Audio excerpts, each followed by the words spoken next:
Mesdames et messieurs, bonjour. Ravi de vous retrouver pour cette nouvelle édition de votre programme quotidien Midi au Caire. Sans plus tarder, commençons donc avec les nouvelles de la présidence. Le président Abdel Fattah el-Sisi a inauguré hier un nombre de projets nationaux dans les secteurs du logement et des routes dans les zones des nouvelles cités d'Octobre et de Cheikh Zayed.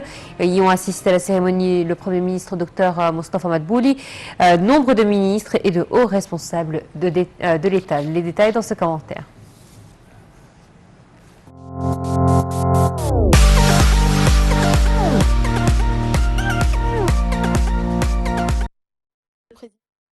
Sisi a inauguré hier un nombre de projets nationaux dans les secteurs du logement et des routes dans les cités d'Octobre et de Cheikh Zayed. L'inauguration de ces projets s'est déroulée en présence du chef du gouvernement, Dr Mostafa Madbouli, d'un nombre de ministres et de hauts responsables de l'État. Le président el-Sisi a enjoint au gouvernement d'examiner la mise en place d'un nombre d'axes routiers dans les zones surpeuplées dans le gouvernorat de Gizeh pour faciliter le déplacement des citoyens. Le chef de l'État a révélé que le ministère des Transports avait établi des projets d'un montant de 1,6 trillion de livres égyptiennes.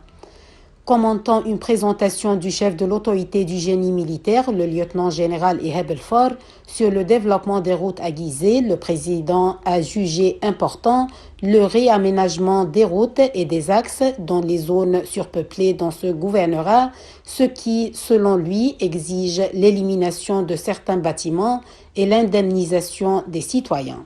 Le chef de l'État a dit que les nouvelles villes ont pour but de résoudre les problèmes d'urbanisme, affirmant que n'importe quelle demande pour recevoir un logement dans les gouvernorats sera positivement répondue. Le chef de l'État a de même parlé de la nouvelle capitale administrative et comment elle est bien planifiée et n'exige pas de métro souterrain, en rétorquant qu'il faut changer la culture de construction inhabitée. El-Sisi a ensuite parlé de l'importance de la protection des terres agricoles, mettant l'accent sur leur grande fertilité en comparaison aux terres bonifiées. Il a également évoqué les projets mis en place par l'État et qui respectent toujours l'environnement et réduisent la pollution.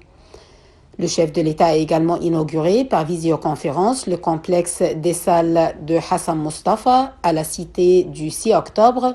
Le complexe comprend un siège subsidiaire de la Confédération africaine et de la Fédération égyptienne de handball.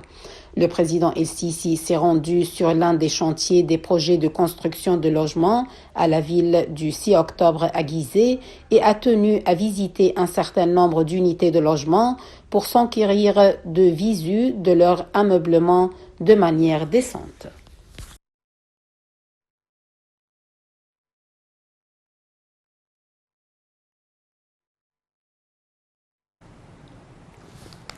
Le commandant général des forces armées, ministre de la Défense et de la production militaire, le général d'armée Mohamed Zaki, a assisté hier à la phase principale du projet du centre du commandement tactique Bahed 21, mis en œuvre par deuxième armée. Le ministre de la Défense a affirmé que les forces armées sont capables de protéger la patrie avec leur système d'armement développé. Effectivement, ce projet mené par la deuxième armée doit se poursuivre pour plusieurs jours dans le cadre du plan d'entraînement au combat pour les formations et unités des forces armées.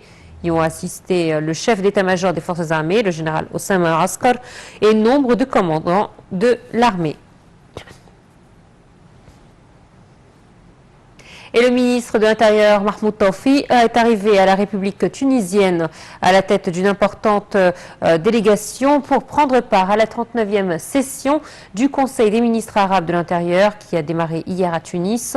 Le ministre de l'Intérieur a souligné l'importance de participer aux activités de la présente session du Conseil à la lumière des défis sécuritaires croissants auxquels sont confrontés les pays arabes, soulignant la nécessité d'activer les mécanismes bilatéraux et multilatéraux de coordination de la sécurité entre les services de sécurité arabes dans le cadre de développements régionaux et internationaux.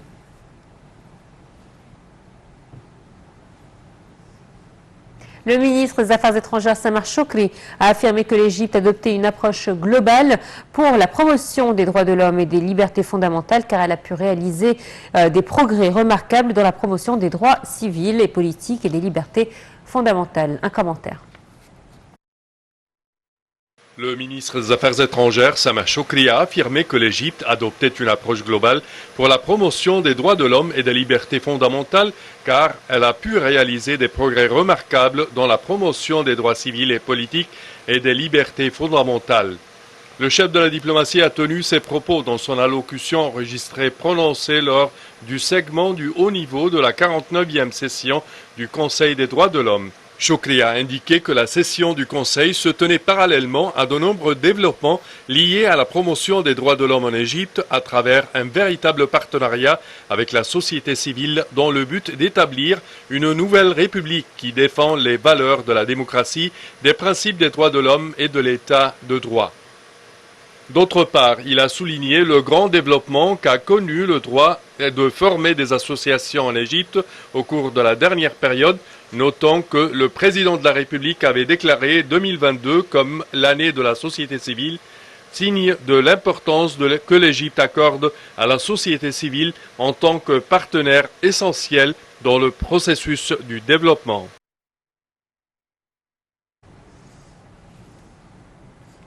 Le président du Sénat, Abdelwaheb Abdelraz, est actuellement en visite à Rabat, a affirmé que l'Égypte tient à soutenir la coopération avec le Maroc.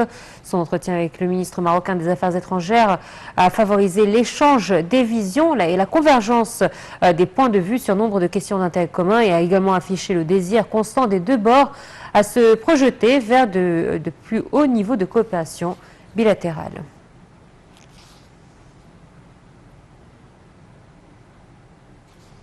Le moufti de la République, Shawqi Alem, a annoncé hier que vendredi 4 mars 2022 serait le premier jour du mois de Sha'aban de l'an 1443 de l'Hégire, indiquant qu'aujourd'hui, jeudi, donc, serait le dernier jour de Ragab, du mois de Ragab. Dar el-Ifta a présenté ses meilleurs vœux à cette occasion au président Abdel Fattah el-Sisi et au peuple égyptien ainsi qu'aux musulmans dans le monde entier.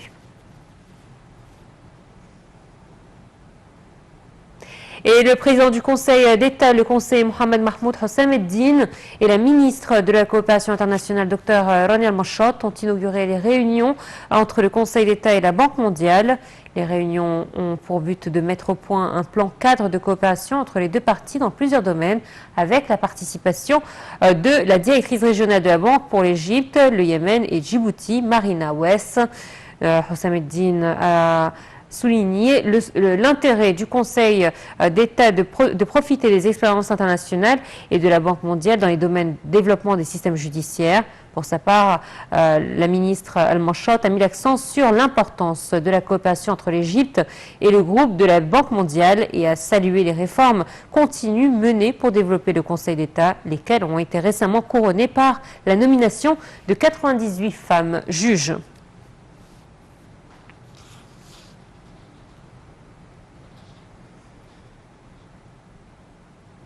Et la mission archéologique égyptienne opérant dans le temple de Luxor a mis à jour une collection, ou a mis au jour une collection d'objets royaux, et ce lors des travaux de fouilles sur le chantier du temple. Cette collection comprend entre autres une stèle funéraire en granit noir datant de l'époque du Nouvel Empire et une table d'offrande datant de l'époque gréco-romaine. Le secrétaire général du Conseil suprême des Antiquités, Dr Mustafa Waziri, a annoncé que ces fouilles avaient commencé suite à la démolition du palais historique de Tawfiq Bachar Andraus. Ce palais qui jouxte le temple de Luxor souffrait de fissures et de grands risques d'effondrement.